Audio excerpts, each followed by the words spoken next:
তার নামে খাতা খোলা। তার একমাত্র মেয়ে সোনালীকে ছোটবেলা থেকেই শেখানো হয়েছিল যে সে অন্য সবার থেকে আলাদা, উঁচু। কলেজে তার চারপাশে সবসময় বন্ধুবান্ধবীর ভিড় লেগে থাকত। কেউ তার সৌন্দর্যের প্রশংসা করত, কেউ তার ব্র্যান্ডেড পোশাকের, কেউ তার বাড়ির বিলাসিতার কথা বলতো। সোনালী ভাবত এরা সবাই তাকে ভালোবাসে, কিন্তু আসলে লোকে তার টাকার প্রতিপত্তির প্রতি মাথা নোয়াত।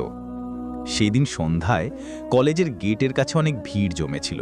সোনালী তার সহপাঠিনীদের সঙ্গে বাইরে বেরোচ্ছিল যখন তার চোখ অর্জুনের উপর পড়ল। সাধারণ কুর্তা পায়জামা, সস্তা চপ্পল আর হাতে একটা পুরনো ঝোলা নিয়ে সে গেটে দাঁড়িয়েছিল। তার মুখে নিষ্পাপ ভাব ছিল, কিন্তু সোনালী তা দেখেনি। সে শুধু একটা গ্রাম্য ছেলে দেখেছিল। আরে এ কে? দেখো তো, একদম দেহাতি লাগছে, সোনালী জোরে বলল, আর তার সহপাঠিনীরা হেসে উঠল। অর্জুন মাথা তুলে দেখল।